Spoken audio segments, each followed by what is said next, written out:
8장에서 봅니다. 사도행전 8장 1절부터 8절입니다. 이따가 말씀을 듣다 보면 또 제가 같이 읽읍시다 하고 제안을 할 거예요. 그러니까 본문은 제가 빨리 쭉 읽어드릴게요. 사도행전 8장 1절부터 8절입니다. 사울은 스데반이 죽임당한 것을 마땅하게 여겼다. 그날의 예루살렘 교회에 큰 박해가 일어났다. 그래서 사도들 이외에는 모두 유대 지방과 사마리아 지방으로 흩어졌다. 경건한 사람들이 스데반을 장사하고 그를 생각하여 몹시 통곡하였다. 그런데 사울은 교회를 없애려고 날뛰었다. 그는 집집마다 찾아 들어가서 남자나 여자나 가리지 않고 끌어내서 감옥에 넘겼다. 그런데 흩어진 사람들은 두루 돌아다니면서 말씀을 전하였다. 빌립은 사마리아 성에 내려가서 사람들에게 그리스도를 선포하였다. 무리는 빌립이 행하는 표징을 듣고 보면서 그가 하는 말에 한 마음으로 귀를 기울였다. 그것은 귀신 들린 많은 사람에게서 악한 귀신들이 큰 소리를 지르면서 나갔고 많은 중풍병 환자와 지체 장애인이 고침을 받았기 때문이다. 그래서 그 성에는 큰 기쁨이 넘쳤다. 아멘. 자, 오늘 본문은 다시 한번 1절과 8절을 한번 띄워주실래요? 자, 1절 한번 다 같이 읽겠습니다. 시작. 사울은 스데반이 죽임당한 것을 마땅하게 여겼다. 그날의 예루살렘 교회에 큰 박해가 일어났다. 그래서 사도들 이외에는 모두 유대 지방과 사마리아 지방으로 흩어졌다. 그러니까 스데반이 순교를 하면서 내친 김에 교회에는 큰 박해가 일어납니다. 박해가 일어나니까 사도들 12제자들 외에는 그 성도들이 다 뿔뿔이 흩어지게 되는 거예요. 그런데 8절 또 읽을까요? 시작. 그래서 그 성에는 큰 기쁨이 넘쳤다. 여기는 예루살렘이 아니고요. 흩어진 성도들이 이제 여기저기 다니면서 복음을 전하는데 특별히 이 사마리아 성의 복음이 전파가 되면서 사마리아 성도들이 큰 기쁨으로 예수님을 만나는 그 내용을 쓰고 있는 것입니다. 자, 오늘 본문에 보면 이렇게 서로 극과 극으로 대조가 되는 상황이 일어나고 있습니다. 그리고 이 박해와 큰 기쁨이 동시에 일어나는 상황 가운데 등장인물이 세 사람이 있습니다. 물론 이제 엑스트라처럼 많은 사람들이 있었겠죠. 근데 그런 중에도 굵직하게 그 사건의 중심을 차지하는 인물이 세 사람이 있어요. 저는 오늘 본문을 읽으면서 우리가 그리고 우리 한국 교회가 그동안 잊고 있었던 것이 무엇인가 한번 발견하면서 같이 여러분과 나누기를 원합니다. 그리고 우리 교회가 좀 이런 교회가 됐으면 좋겠어요. 그래서 오늘 설교 제목은 여기 큰 기쁨이 넘쳤다는 것처럼 큰 기쁨이 넘치는 교회입니다. 한번 같이 해볼까요? 시작. 큰 기쁨이 넘치는 교회. 자, 그래서 이제 세 사람이 등장하는데 첫 번째 등장하는 사람은 스데반이에요. 스데반은 여러분이 잘 아시는 대로 오늘 1절에도 봤죠.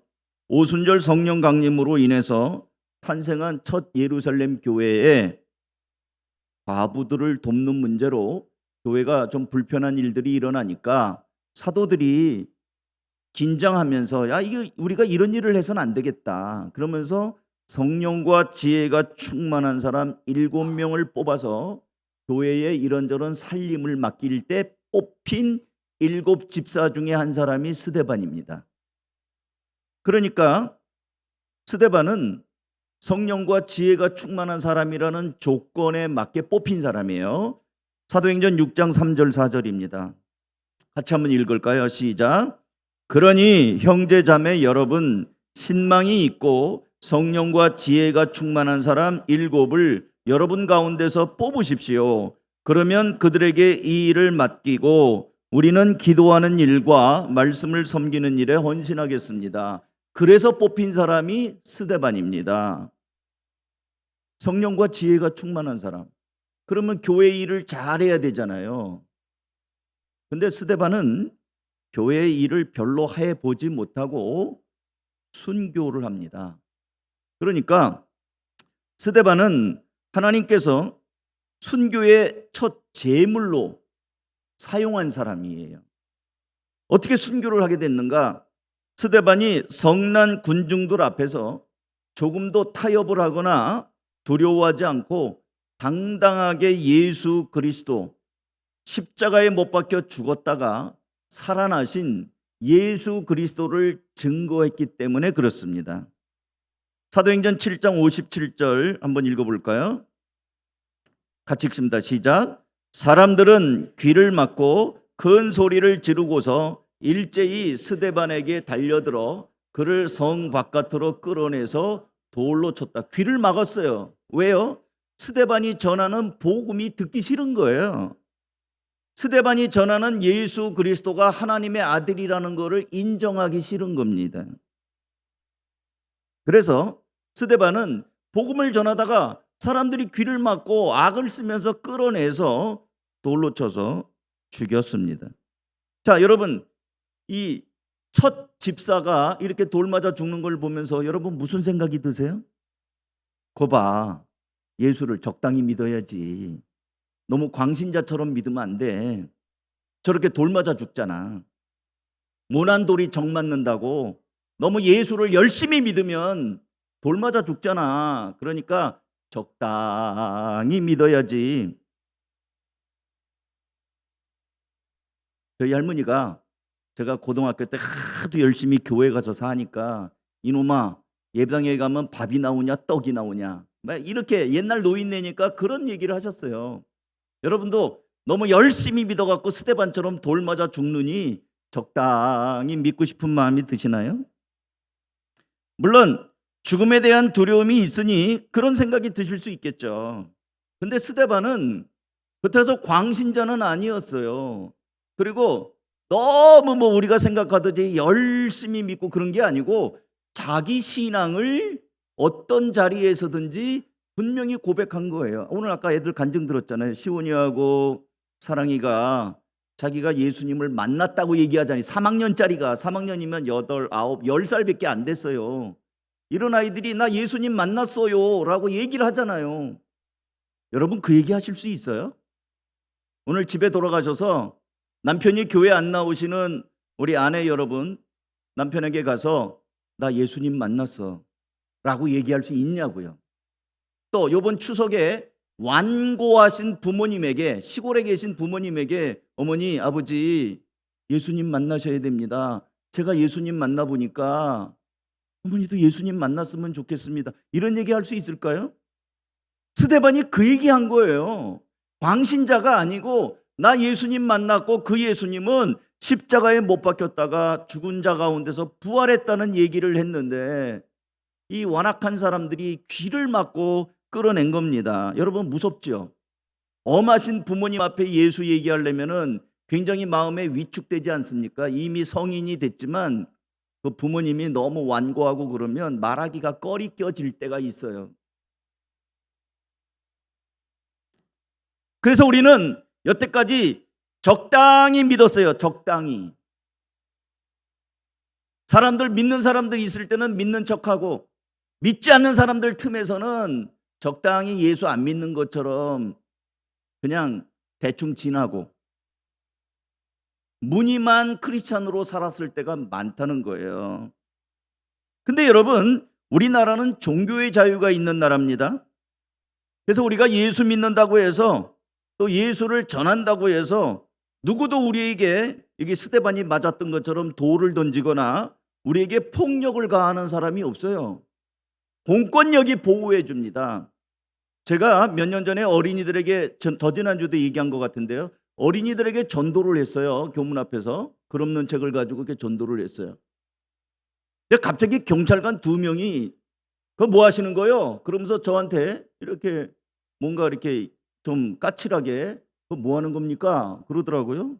보면 모르세요? 제가 그랬어요. 예수님 전합니다. 근데 가만히 보더라고요. 제가 이렇게 하는 거. 애들이 제 앞에 한 대여섯 명이 있었어요. 그래서 얘들아 하면서 제가 그놈는 책으로 전도를 했는데 경찰관이 와가지고 뭐 하냐는 거예요. 좀 보시라고. 나 전도하고 있다고. 이렇게 보더라고요. 이렇게 한참을 보더니 이제 뭐 별거 아닌 거죠. 예수님 전하는 거니까. 내가 여기 교회 목사라고. 교회 근처잖아요. 정왕초등교회가 가깝잖아요. 그랬더니 저한테 그래요. 아유 목사님, 자기네는 누군가가 신고를 하면 민원이 발생하면 일단 출동해야 된대요. 출동 안 하면 안 된대요. 그러니 목사님 지나가는 애 붙잡지 말고, 야 전화번호가 뭐냐, 전화번호 따지 말고, 그건 개인정보니까 그건 불법이라는 거예요. 그냥 목사님 애들한테 붙잡거나 개인정보만 묻지 마세요. 그러고 자기들 그냥 가더라고요. 대한민국이 이런 나라입니다. 복음 전한다고 해서 물리적으로 여러분에게 돌을 던지거나 뭐 그러지 않아요. 공권력이 우리의 신앙의 자유를 보장합니다. 근데 우리가 지레 겁을 먹어가지고 너무 야성이 떨어진 것은 아닌가. 우리 한국교회 성도들이 왜 이렇게 약한가. 교회 와서는 다들 신자인데 교회 바깥에 나가서는 이 신자가 아닌 것처럼 물에 물 탄 듯 술에 술 탄 듯 적당하게 하는 경우들이 많지 않았는가. 그래서 첫 번째 인물 스데반을 보면서 이 스데반은 정말 자기 신앙을 누구 앞에서도 당당하게 고백을 하는구나. 우리 교회가, 그리고 한국 교회가 이렇게 신앙의 고백이 분명하다면 얼마나 좋을까. 하나님께서는 사람들 앞에서 나를 모른다고 하면 나도 천사들 앞에서 너희를 모른다고 하겠다라고 말씀하셔요. 언제든지 우리가 당당하게 주님을 부끄러워하지 않고 증거하는 신앙 고백이 확실한 그런 교회 성도들이 될 수 있기를 주님의 이름으로 축복합니다. 큰 기쁨이 넘치는 교회의 기본은 신앙 고백이에요. 제가 어저께 우리 시온이하고 사랑이가 저렇게 얘기하는 걸 보고, 물론 제가 볼 때는 우리 박 목사님이 애들이 간증한 거를 문장을 좀 다듬어 줬어요. 얼마나 좋은지 몰라요. 아이들이 이렇게 하는 것을 그렇게 고백을 하고 이러는 것이 제 마음에 아주 너무 감동이 되는 거예요. 소망을 가졌습니다. 우리 교회 애들이 크고 있다. 다음 세대가 잘하고 있다. 여러분 밑거름 역할을 앞으로도 계속 해주시기를 바랍니다. 아멘입니까? 예. 두 번째 이제 등장하는 인물이 사울이에요. 사울. 스데반의 죽음의 현장에 사울이 등장해요. 여기 이제 파란색을 했는데 그를 바깥으로 끌어내서 돌로 치는데 58절. 돌로 치는 와중에 이 옷이, 우리는 지금 이렇게 단추도 있고 이런데 옛날에는 옷 만드는 기술이 그렇게 없으니 무슨 자크가 있었겠어요? 단추가 있었겠어요? 그러니까 옷을 이렇게 옷감을 휘둘러 입는단 말이에요. 그러니까 이 행동이 굉장히 부자연스럽습니다. 그 맹인 바디메오가 예수님이 부르신다고 그럴 때 어떻게 합니까? 벌떡 일어나면서 옷을 벗어 던지고 뛰어가잖아요. 왜냐하면 그게 걸리적거리는 거예요. 그러니까 스데반을 돌로 치려고 할 때 이 옷이 걸리적거리는 거예요. 그래서 옷들을 다 이렇게 다 벗어가지고 누구한테 맡겼다고요? 여기 본문에 보니까 사울에게 맡깁니다. 그러니까 사울은 별명이 뭐냐면 옷을 맡은 청년이에요. 근데 여러분 이 옷을 아무한테나 맡깁니까? 같은 편한테 맡기지. 그러니까 사울도 뒤에 보면 8장 1절 한번 보세요. 같이 읽습니다. 시작. 사울은 스데반이 죽임당한 것을 마땅하게 여겼다. 무슨 얘기예요? 그놈 잘 죽었다, 싸다, 이렇게 생각했다는 거예요. 그러니까 같은 패거리예요. 자기가 직접 돌을 들어서 던지진 않았어요. 왜냐하면 옷을 맡았으니까. 현장에 나가서 돌을 던지진 않았지만 생각은 똑같아요. 그놈 죽어 마땅하다. 그래가지고 공범자입니다. 공범자. 근데 이 사람이 이 기쁨이 충만한 교회에 들어와 있습니다. 어떻게 된 겁니까? 사울은 스데반이 죽는 현장을 봤어요. 스데반이 어떻게 죽었는지를 봤어요. 스데반은 죽어가면서 하나님 앞에 마지막 기도를 합니다. 주님, 이 죄를 저 사람들에게 돌리지 마시옵소서. 돌에 맞아 죽으면서 자기에게 돌을 던지는 사람을 저주하지 않고 이 죄를 저 사람들에게 돌리지 마옵소서 하면서 얼굴이 천사와 같이 빛나면서 죽습니다. 그러니까 그 모습을 사울이 본 거예요. 물론 사울은 스데반이 잘 죽었다고 생각을 했고요. 3절을 보세요. 8장 3절. 다 같이 읽습니다. 시작. 그런데 사울은 교회를 없애려고 날뛰었다. 이 표현이 말이야, 날뛰었다. 어떻게 하는 게 날뛰는 거예요? 얼마나 적극적으로 했으면은 이 교회를 없애느라고 그냥 눈이 펄해가지고 이제 날뛰었다고 기록하잖아요.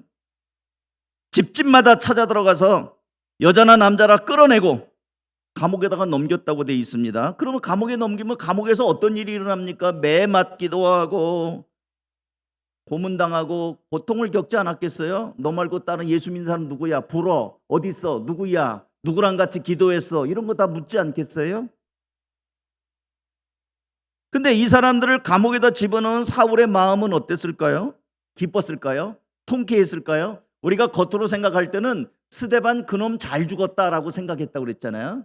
근데 스데반이 죽는 모습이 이 사울의 마지막 영상이 남아 있어요. 나중에 예수님을 만난 사울이 이렇게 고백합니다. 디모데전서 1장 13절. 제가 읽어드릴게요. 길어가지고. 내가 전에는 회방자요 박해자요 폭행자였습니다. 그러나 그러한 행동은 내가 믿지 않을 때에 알지 못하고 한 것이므로 하나님께서 나에게 자비를 베풀어 주셨습니다. 우리 주님께서 나에게 은혜를 넘치게 부어주셔서 그리스도 예수 안에서 얻는 믿음과 사랑을 누리게 하셨습니다. 그리스도 예수께서 죄인을 구원하시려고 세상에 오셨다고 하는 이 말씀은 믿음직하고 모든 사람이 받아들일 만한 말씀입니다. 나는 죄인의 우두머리입니다. 예수 만나고 나서 생각하니까 스데반 죽는 현장에 내가 있었고 그가 죽는 자리에 나도 같은 패거리였다는 것 생각해 보니까 아, 내가 죄인 중에 우두머리구나. 내가 알지 못하고 이런 일을 했구나. 후회도 하고 그러나 그 일을 통해서 깊은 인상을 받아서 예수님을 만나는 그 자리까지 가게 된 겁니다. 제가 이 사울을 보면서 무슨 얘기를 좀 하고 싶은 거냐면 우리 교회는 깨끗한 사람, 믿음 좋은 사람 그런 사람만 있으면은 이 교회는 교회가 아닙니다. 교회는요 예수님 앞에 죄인들이 모이는 곳입니다. 내가 더 깨끗해, 너는 나보다 덜 깨끗하잖아 하면서 정죄와 비난만 난무하는 곳은 교회가 아니에요. 그건 지옥입니다.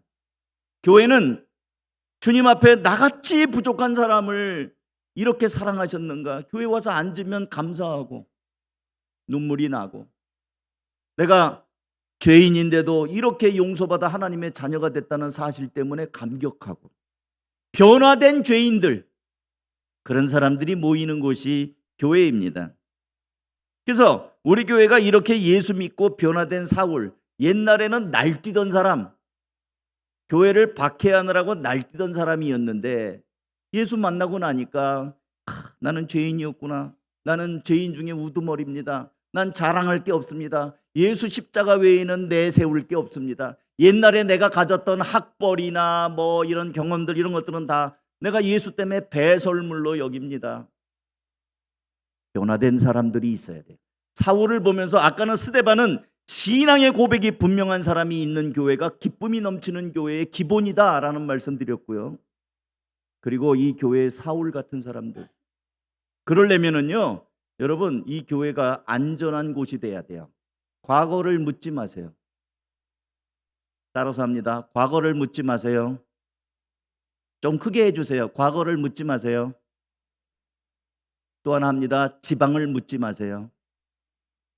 제발 좀 고향이 어디냐고 물어보지 마세요. 알아서 뭐 할 거예요? 우리가 남이가 그렇게 하려고 그러세요? 지방 묻지 마세요. 우리나라 이 폐단 중에 하나가 이 조그만 이 땅콩만한 나라의 이 경상도, 전라도, 충청도, 강원도 웬 뭐 도가 이렇게 많은지 진짜 도를 아십니까? 이렇게 될 것 같아요. 도 좀 묻지 마세요. 저 서울 사람이에요. 그러니까 묻지 마세요. 예. 제발 좀 고향 물어가지고 우리는 고향이 같으니까 마음이 친하고 저거는 좀 우리 옛날부터 사이가 안 좋은 지역에서 온 사람이네. 그래서 선입견 갖고 그러지 말라는 거예요. 그 다음에 과거를 묻지 마세요. 옛날에 저렇게 나쁜 사람이었냐 어쨌냐 그런 건 묻지 마세요. 알아서 뭐예요. 그 다음에 세 번째, 학벌 묻지 마세요. 따라서 합니다. 학력을 묻지 마세요. 좀 크게 하세요. 학력을 묻지 마세요. 대학 나왔는지 고등학교 나왔는지 그거 알아서 뭐예요. 그렇게 해갖고 여러분이 보태주시려고 그래요? 묻지 마세요. 교회는 그런 거 묻는 게 아니에요. 본인이 얘기할 수는 있겠죠. 이렇게 뭐 이렇게 나눔하다가 뭐 고등학교 시절에는 어떻고 그럼 저 사람은 고등학교 나왔나 보다. 그렇게 해서 뭐 자연스럽게 알게 되면 모를까 일부러 그냥 호구조사하듯이 뭐 물어봐가지고 그거 알아서 뭐예요. 선입견을 내려놔야 됩니다. 사울과 같은 사람, 왕년에 교회를 박해하느라고 미쳐 날뛰던 사람이 변화돼서 지금 이 편지 쓰고 있잖아요. 그러니까 이 교회 안에서는 이렇게 다양한 사람들, 특별히 예수 믿고 변화된 사람들이 계속 일어나야 됩니다. 여기서 그런 교회. 그래서 한가족 교회는 안전한 곳. 내가 이 교회 가도 사람들이 나를 받아들이는구나. 차별하지 않는구나. 그리고 이 교회에서는 내가 무슨 얘기를 해도 나에게 공감해주고 또 나를 위로하고 격려하는구나. 이런 마음이 있는 교회가 따뜻한 교회인 것입니다. 그렇게 하실 수 있겠습니까? 아멘. 이게 기쁨이 넘치는 교회예요. 그리고 마지막 세 번째 인물은 빌립입니다. 빌립은 조금 전에 돌에 맞아 죽은 스데반 집사와 같은 날 집사로 안수받은 사람이었으니까 집사 동기예요. 스데반하고 빌립은 같이 7집사로 안수받은 동기란 말이에요. 근데 스데반은 신앙 고백하다가 돌 맞아 죽었어요. 근데 박해가 일어나니까 빌립은 사마리아 성으로 내려갑니다. 사도행전 8장 5절입니다. 다 같이 읽습니다. 시작. 빌립은 사마리아 성에 내려가서 사람들에게 뭐예요? 그리스도를 선포하였다. 우리 한가족교회 집사님들 여러분 계신데 어떤 분들은 그래. 야, 이게 한가족교회 집사 되기 되게 힘들다. 왜 그러냐면 다른 교회에서 오신 분들 다 웬만하면 다 집사님이거든요. 제가 계급장 뛰자 그래갖고 서리 집사는 1년직이니까 다 뛰어요. 그리고 임명이 이제 안 되니까 야, 괜히 집사직만 딴 교회 다녔으면 계속 집사인데 여기 와갖고는 집사도 떨어지고 아무것도 아니구나. 근데 여러분 같이 한번 생각해. 우리 한가족교회 집사님들 가만히 한번 생각해 보세요. 여러분들 예수님을 선포하실 수 있어요? 이거 할 수 있어야 돼요. 집사님들 이제 또 내년에는 우리 장로님, 권사님들도 생길 터인데 그냥 계급장만 달아드리는 게 아니고 정말 거기에 대한 내 신앙 고백을 누구 앞에서도 할 수 있는 정도의 여러분 성경도 읽으셔야 돼요. 근데 여러분 빌립이 지금 사마리아로 내려가잖아요. 당시 유대인들은 사마리아와 사마리아 사람들을 같은 동족으로 여기지 않았습니다. 천시하며 상종하였고요. 개하고 이방인하고 사마리아 사람은 같은 류로 취급을 했어요. 이유가 있습니다. 솔로몬 때 나라가 두 쪽이 나지 않습니까? 북이스라엘과 남쪽 유대가 갈라지는데 북쪽 이스라엘이 12지파 중에 10지파가 올라갑니다. 그리고 이 유다 지파와 베냐민 지파가 남쪽 유다 왕국이 돼요. 이게 솔로몬 우상 숭배로 인해서 솔로몬의 아들 때의 르호보암과 여로보암이 갈라집니다. 그 북쪽 10지파의 그 수도가 사마리아예요. 그리고 나라가 망하는데 뭐 바벨론이 쳐들어오고 아스루가 쳐들어오고 나중에 페르시아 제국이 쳐들어올 때 이 사람들은 이 나라를 정복하면서 일본도 그랬죠. 자기네 사람들을 이주를 시키고 여기 있는 사람을 자기네 나라로 데리고 가요. 그래서 혼합을 시켜버립니다. 우리나라가 일본 강제 합방됐을 때도 일본 사람들이 우리나라에 많이 오고 우리나라 사람들 많이 일본으로 끌고 갔어요. 강제징용으로. 그래갖고 내선 일치다 그래갖고 일본과 우리나라를 하나 되게 만들려고 했거든요. 하나 되게 만드는 것이 사는 걸 섞는 거예요. 그 다음에 말을 바꾸는 거예요. 일본말 쓰게 하는 거. 근데 이 사마리아가 그랬단 말이에요. 그렇게 당했어요. 근데 그 페르시아는 오늘날로 하면 이란입니다. 이란. 침략을 받았을 때 순응을 해가지고 혼혈이 돼버렸습니다. 그러니까 얼굴 생김새도 그렇고 말도 그렇고 신앙도 그렇고 다 섞였어요. 그러다 보니까 사마리아 사람은 우리나라 사람 아니다라고 생각했던 거예요. 그렇다면 이렇게 천시하는 지역으로 빌립은 왜 간 걸까요? 성경은 그 이유를 이렇게 말합니다. 8장 1절입니다. 같이 읽습니다. 시작. 사울은 스데반이 죽임당한 것을 마땅하게 여겼다. 그날에 예루살렘 교회에 큰 박해가 일어났다. 그래서 사도들 이외에는 모두 유대 지방과 사마리아 지방으로 흩어졌다. 뭐 때문에 흩어졌다고요? 박해 때문에 흩어졌어요. 빌립이 사마리아로 내려간 이유는 스데반의 죽음 이후로 교회에 몰아친 박해 때문이었습니다. 의도하진 않았지만 박해 때문에 어쩔 수 없이 흩어지는 중에 사마리아로 간 거예요. 가기 싫은 곳으로 간 거예요. 평상시에 안 가는 곳으로 간 거예요. 왜? 박해가 있으니까. 근데 놀랍게도 하나님께서는 빌립을 통해서 사마리아에 복음이 전파되고 병든 사람이 치유가 되고 귀신 들린 사람이 회복이 되는 그런 기적들을 일으키셨습니다. 중풍병자들이나 걷지 못한 사람들이 회복이 되는 기적을 빌립을 통해서 경험하게 됩니다. 그리고 아까 읽은 것처럼 사마리아 성에 큰 기쁨이 있는 거예요. 8장 6절입니다. 같이 읽어요. 시작. 무리는 빌립이 행하는 표징을 듣고 보면서 그가 하는 말에 한 마음으로 귀를 기울였다. 그것은 귀신 들린 많은 사람에게서 악한 귀신들이 큰 소리를 지르면서 나갔고 많은 중풍병 환자와 지체장애인이 고침을 받았기 때문이다. 그래서 그 성에는 뭐예요? 큰 기쁨이 넘쳤다. 여러분, 빌립이 사마리아로 내려가지 않았다면 이런 일이 일어날 수 있을까요? 아무 일도 안 일어났을 거예요. 왜? 유대인들이 사마리아에 대한 편견이 있다니까요. 안 간다고요. 왜 갔다고요? 박해 때문에. 박해가 있으니까 어쩔 수 없이 박해를 피한 도망자가 돼서 내려간 겁니다. 그리고 그것 사람들을 보니 아직 예수님을 알지 못하고 여전히 죄 가운데 있는 걸 보면서 예수님을 전하는 거예요. 그리고 예수님을 전하자 하나님께서는 살아계신 하나님을 보이기 위해서 능력을 같이 나타내신 거예요. 이 복음이 전해지면요, 능력이 나타나요. 질병이 떠나가고 귀신들을 쫓아내는 일들이 일어났습니다. 그래서 사마리아 사람들이 빌립을 통해서 복음을 듣고 예수님을 만나고 삶에 큰 기쁨이 임한 거예요. 그리고 예수님을 만난 사람들, 은혜 받은 사마리아 사람들이 예배하면서 기쁨이 있고 교회가 탄생한 거예요. 자, 이런 관점에서 보면 박해가 필요합니까? 안 필요합니까? 박해가 필요해요. 시련이 필요해요. 우리는 싫어요. 우리가 만나는 시련과 박해를 만나면 하나님 왜 하필이면 나에게 이런 일을 주십니까? 어떤 사람은 그러죠. 내가 전생에 무슨 죄를 지었길래 이런 일을 나에게 하는 겁니까? 전생까지 나와요. 예수 믿는 사람이. 여러분, 예수 믿는 사람은 전생 어쩌고 저쩌고 그런 말 하면 안 돼요. 근데 이게 살아온 게 있어가지고 아이고 내 팔자야, 전생에 무슨 죄를 져서 뭐 서방떡이 없으면 자식떡도 없느니 어쩌고 맨날 이런 얘기예요. 그렇게 얘기하면 안 돼요.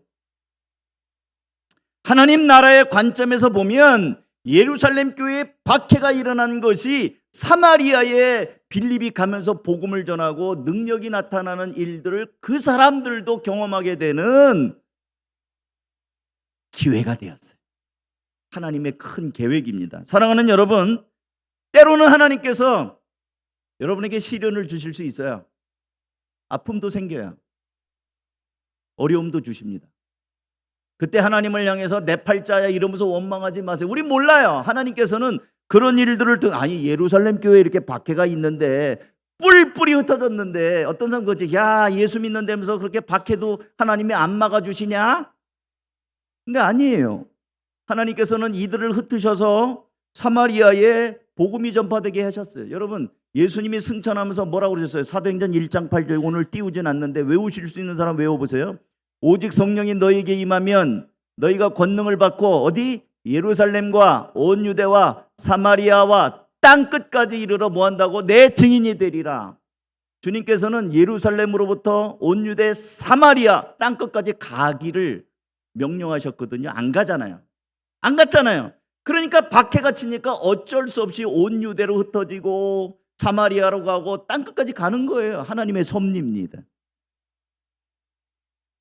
사랑하는 성도 여러분, 그러므로 우연이 없으십니다. 하나님은 우연이 없어요. 내가 만나는 이런저런 일들이 하나님께서는 다 계획이 있으셔요.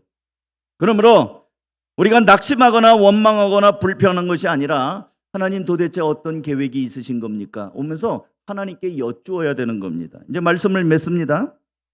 다시 이제 전체 지금 여태까지 뭐가 뭔지 헷갈리는 분들은 지금 잘 들으세요. 이제 2분 만에 마감할게요. 졸던 사람들 다 깨어나세요. 큰 기쁨이 넘치는 교회 세 사람 얘기했어요. 한 사람은 스데반, 분명한 신앙 고백, 교회의 정체성입니다.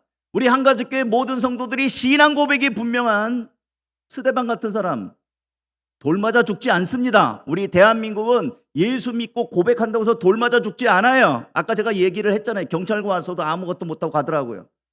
신앙 고백 분명할 때 그때 기쁨이 있어요. 신앙 고백이 없는 기쁨은 다 허당이에요. 가짜입니다.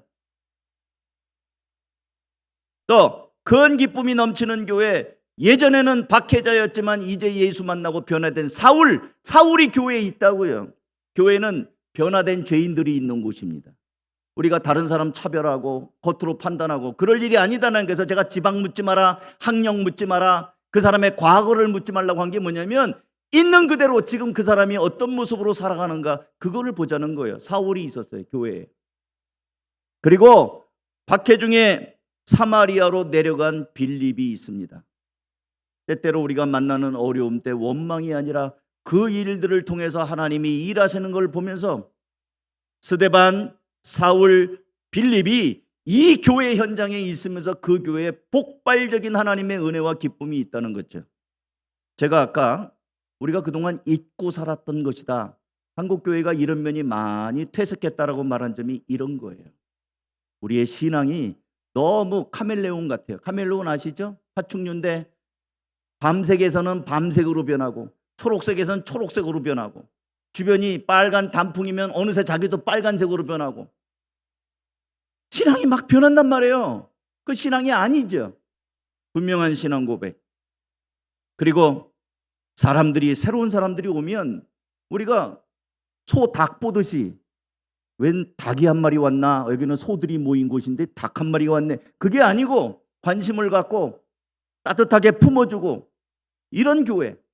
사울이 많아야 돼요. 이 교회는 사울이 있어서 변화된 모습들이 있는 교회. 그리고 어떤 일을 만나든지 하나님은 뜻이 계실 것이다. 빌립을 보라. 평상시 발걸음도 안 했던 사람일 텐데 사마리아를 가서 거기서 은혜가 있지 않느냐. 기도하겠습니다.